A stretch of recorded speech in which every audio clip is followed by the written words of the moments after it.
है वो घोड़े सवारी करें, मर्दों के साथ साथ जो है वो तकरीरें करें। अल्लाह ने इसलिए पैदा किया है कि वो अच्छे बच्चे पेश करें। पुरुष प्रधान समाज में काम करने में मुश्किलें पेश आती है, कोई प्रॉब्लम नहीं होती है। आपने देखी ये तस्वीरें जो कहती हैं एक दूसरे से एकदम अलग अलग कहानियां। गांव वालों के बीच उनके साथ कामकाज में लगी एक महिला और दूसरी तरफ घिसी पिटी पुरानी सोच सामने रखते एक मौलाना। राजस्थान के टोंक जिले में रहने वाली छवि ने जो बीड़ा उठाया वो धर्म के ऐसे ठेकेदारों के मुंह पर तमाचे के समान है। छवि की कहानी ही कुछ ऐसी है। एक तरह से गांव की बेटी के रूप में हूँ। हम भी इनकी तरह बनना चाहते हैं। बेसिकली ये मेरे रूट्स हैं। मेन काम देखा जाए तो यहीं पे है रिक्वायर्ड। बनना चाहते थे, लेकिन इनकी ओर में हम सब इनके समर्थन में तैयार हो गए, क्योंकि गांव को एक ऐसी नई उम्मीद जगी है, एक आशा की किरण जगी है कि इस गांव का नाम न सिर्फ मालपुरा तहसील में बल्कि इंटरनेशनल पे बहुत अच्छा नाम होगा। मैं बुलावे वे तो कॉलेजा बुलावे रे, मैं बुलावे वे तो कॉलेजा बुलावे रे, अरे अरे मैं तो में बोले रे, मैं तो कॉलेजा में जाया रे। इस लड़की को देखकर आपके दिमाग में क्या ख्याल आया?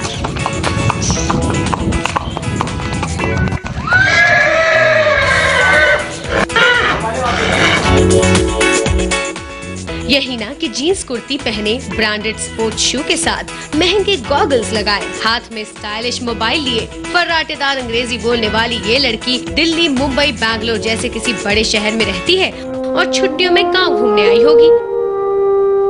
लेकिन तस्वीरों को गौर से देखें तो ये लड़की लोगों को निर्देश देती हुई नजर आ रही है। लोगों के बीच किसी अपने की तरह मौजूद इस लड़की की सच्चाई जानेंगे तो आप हैरान रह जाएंगे।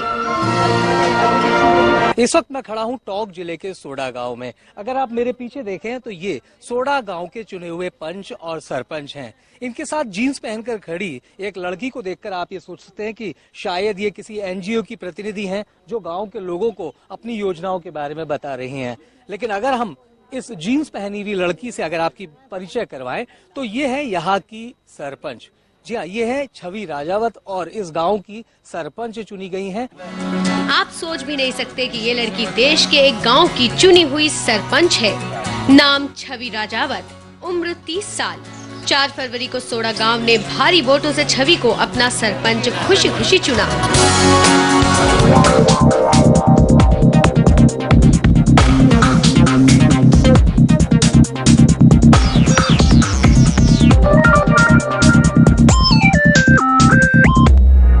मुश्किल तो मेरे को, जैसे मैंने पहले बताया कि मैं एक तरह से गांव की बेटी के रूप में हूँ,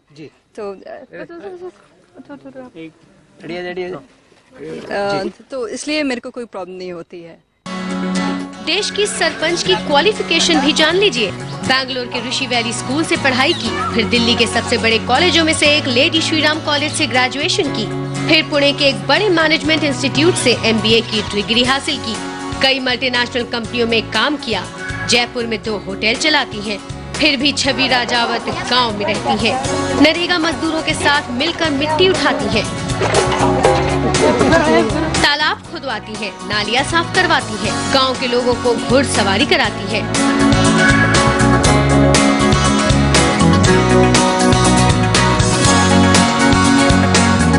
आखिर क्यों इतनी हाईली क्वालिफाइड लड़की को गांव आकर सरपंच बनने की जरूरत महसूस हुई?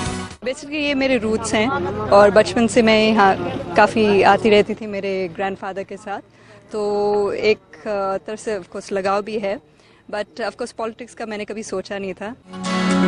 छवि सोडा गांव की मिट्टी से बचपन से जुड़ी है। बरसों पहले उनके दादा ब्रिगेडियर रघुवीर सिंह भी सरपंच रह चुके हैं। छवि ने कभी राजनीति में आने के बारे में सोचा नहीं, लेकिन गांव में सामाजिक काम करने के लिए सरपंच बनना उन्होंने स्वीकार कर लिया। आई होप कि मैं दूसरों को भी जो शहर में हैं, जो एजुकेटेड हैं, मेरे को देखे और लोग भी आएँ इस लेवल, क्योंकि रूट्स हम सबके गांव में ही हैं और हम सिटी में जाके फिर बिजी हो जाते हैं, रैट रेस में फंस जाते हैं। बट मेन काम देखा जाए तो यहीं पे है रिक्वायर्ड। पुरुष प्रधान गांव में छवि को पंचायत वोटरों ने सिर पर बिठा लिया, सिर्फ उनके जोश और जज्बे को देखकर। डिग्गी मालवा टोक गया, मैं तो ये कहा कि आपके ऐसी बच्ची को लाके खड़ी कर दी जो शायद छोड़ा का नहीं, पूरी मालवा पंचायत में उद्धार हो जाएगा। और टोक में जाके आया, उन्होंने कहा शेख जी आपके सामने ऐसी बच्ची लाके आप खड़ी कर दी, शायद छोड़ा का ही नहीं विकास होगा, मालवा तक का विकास हो जाएगा। छवि के सरपंच बने हुए सिर्फ महीना भर हुआ है, लेकिन गांव की दशा दिशा बदलने लगी है। छवि की पहली प्राथमिकता थी गांव में पानी की कमी को दूर करना। तालाब खुदवाकर उन्होंने ये काम कर दिया। सफाई दूसरी प्राथमिकता थी। लोगों ने 500-500 रुपए चंदा करके छवि के साथ हाथ मिलाया तो ये काम भी हो गया। छवि की प्राथमिकताओं में बेरोजगारी को दूर करना, राहुल गांधी की सपनीली योजना नरेगा को उन्होंने औजार बना लिया। उन्होंने नरेगा से न केवल ग्रामीणों को जोड़ा, बल्कि खुद जाकर देखती भी है कि कौन काम कर रहा है और कौन नहीं।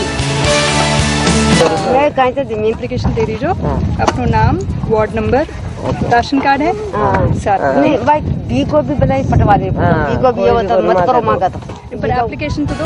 छवि की जगह सरपंच बनने की मंशा रखने वाले भी छवि की तारीफ करते नहीं थक रहे। सरपंच बनना चाहते थे, लेकिन इनकी ओर में हम सब इनके समर्थन में तैयार हो गए, क्योंकि गांव को एक ऐसी नई उम्मीद जगी है, एक आशा की किरण जगी है कि इस गांव का नाम न सिर्फ मालपुरा तहसील में बल्कि इंटरनेशनल पे बहुत अच्छा नाम होगा।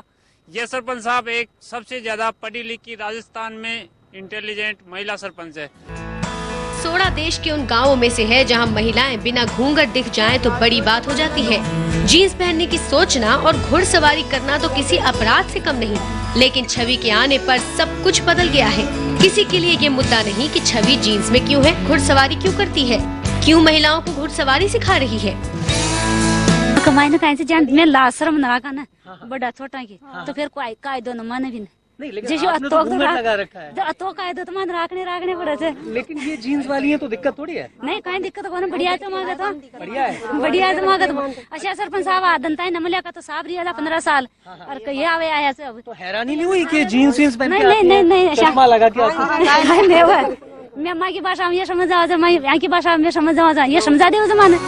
छवि राजावत की एक और खास बात है, गांव की जिंदगी में वो रम गई है, लेकिन गांव के चाल ढाल नहीं अपनाए। उनका रहन सहन ठीक वैसा है जैसा शहरी जिंदगी में होता है। शायद इसीलिए कि छवि गांव में घुलकर उनके जैसा बनना नहीं चाहती, बल्कि उनको अपने जैसा बनाना चाहती है।